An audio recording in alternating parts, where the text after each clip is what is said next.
ഇന്ന് നമ്മൾ നോക്കാൻ പോകുന്നത് ഫാർമസിസ്റ്റ് ഗ്രേഡ് 2 സിലബസ് പ്രകാരം ഫാർമസ്യൂട്ടിക്സ് എന്ന സബ്ജക്റ്റിലെ ഫസ്റ്റ് ചാപ്റ്ററായ സ്റ്റെറിലൈസേഷൻ എന്ന ടോപ്പിക്കാണ്.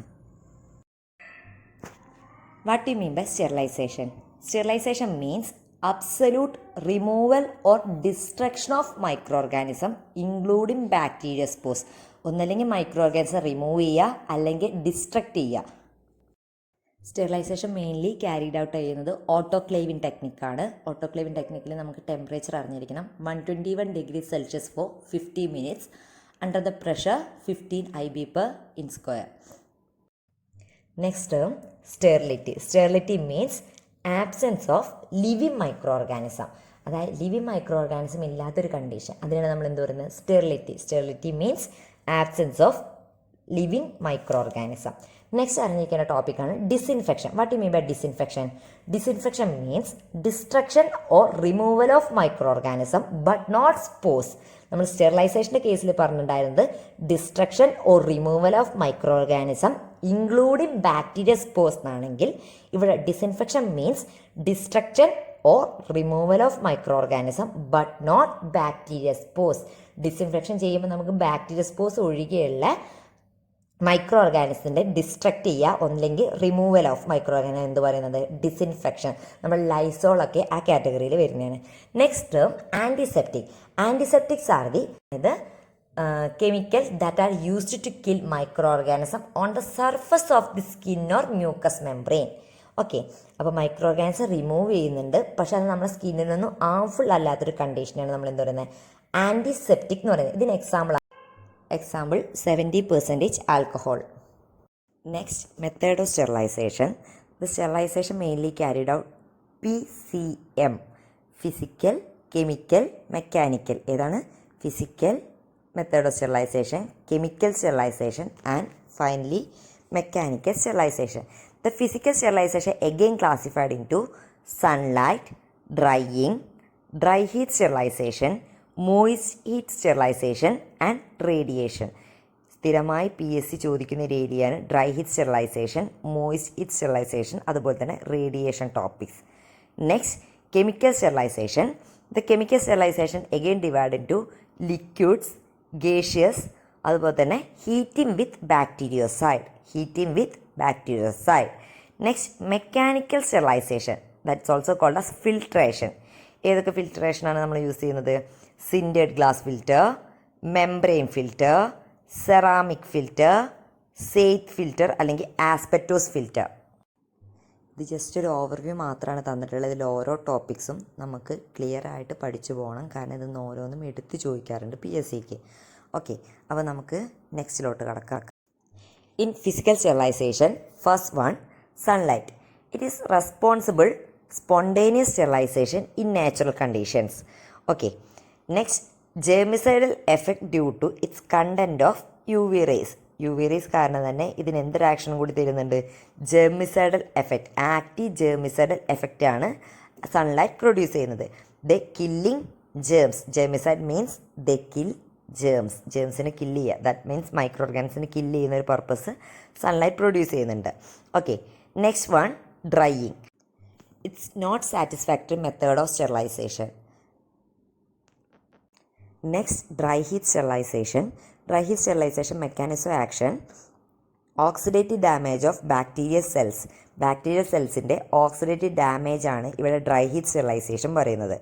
ഓർ തെർമൽ ഇനാക്ടിവേഷൻ എന്ന് നമ്മൾ പറയുന്നത് തെർമൽ ഇനാക്ടിവേഷൻ. അപ്പോൾ dry heat sterilization mechanism action ചോദിച്ചിട്ടുണ്ടെങ്കിൽ എന്താ പറയേണ്ടത്? Oxidative damage of bacterial cells. Oxidative damage of bacterial cells. The dry heat sterilization again divide into red heat, flaming, incineration, hot air oven. ഏതൊക്കെയാണ്? Red heat, flaming, incineration and hot air oven. Red ഹീറ്റിൽ പറയുന്ന sterilization of wired loop, tip of forceps, needles by Bunsen burner. നമ്മൾ microbiology ലാബിലൊക്കെ നമ്മൾ ചെയ്യാറുണ്ട്. Red heat എന്ന് പറഞ്ഞിട്ട് നന്നായിട്ട് അതിന് ഒരു റെഡ് കളർ വരുന്ന പോലെ നമ്മൾ നന്നായി ചൂടാക്കി എടുക്കാറുണ്ട് ബേൺസൺ ബർണർ യൂസ് ചെയ്തിട്ട്. അപ്പോൾ sterilisation of wired loop, tip of forceps ഒക്കെയാണ് നമ്മളുടെ എന്ത് യൂസ് ചെയ്യുന്നത്? Red heat. Next one flaming. Flaming means sterilisation of mouth of conical flask or tubes. Okay, it contain culture media or culture tubes.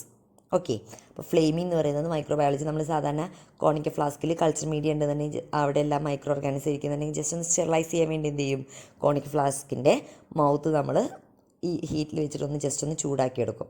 Clear ആണല്ലോ? അതാണ് that means flaming. Next is incineration. Incineration എന്ന് പറയുന്നത് burns in to ash form. Burn in to ash form. അതിൻ്റെ degree എന്ന് പറയുന്നത്, temperature എന്ന് പറയുന്നത് 800 degree Celsius. Incineration carried out mainly 800 degree Celsius, mainly used for the destruction of contaminated disposable material waste. Destruction of contaminated disposable material waste, അതുപോലെ തന്നെ pathogenic materials. Okay, അപ്പോൾ incineration എന്ന് പറയുന്നത് converted in to ash form 800 degree Celsius ആണ് നമ്മൾ ഇൻസിനറേഷനിൽ കൊടുക്കുന്നത്. Next mainly topic hot air oven. Hot air oven main mechanism of action എന്ന് പറയുന്നത് oxidative damage of bacterial cells. The main mechanism of action oxidative damage of bacterial cells. The time and temperature varying ആണ്. 160 degree Celsius for 2 hours.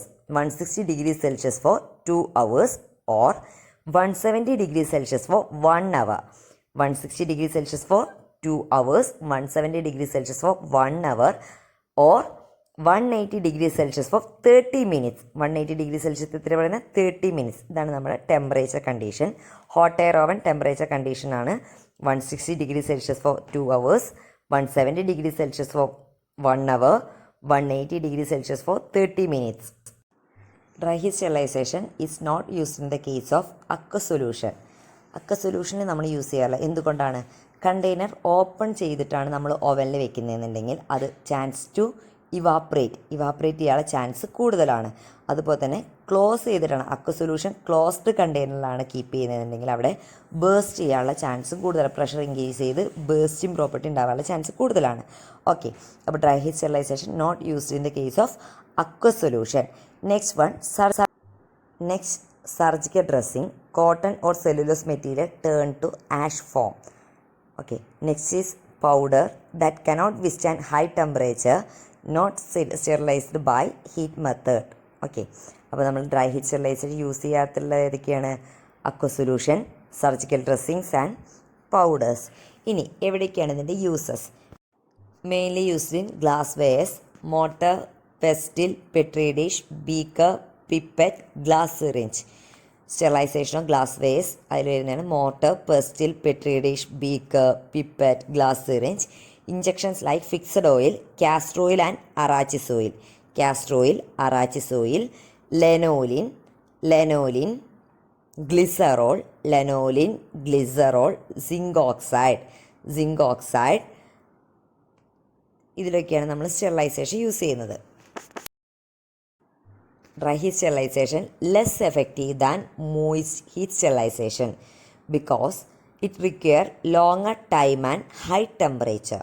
Okay, longer time and high temperature. നമ്മൾ temperature പറഞ്ഞിട്ടുണ്ടായിരുന്നു 160 degree Celsius for 2 hours, 170 degree Celsius for 1 hour, 180 degree Celsius for 30 minutes.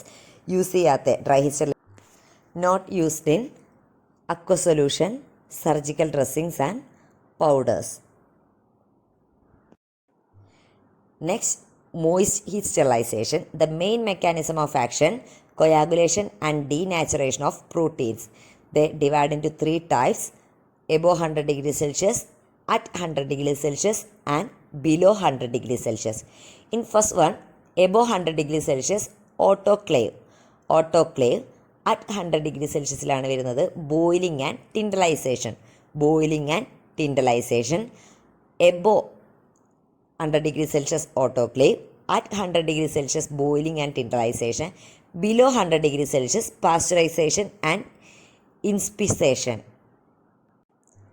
ഇതിനെക്കുറിച്ച് detailed ആയിട്ട് നമുക്ക് വരും ക്ലാസ്സുകളിൽ പഠിക്കാവുന്നതാണ്. Next one, radiation.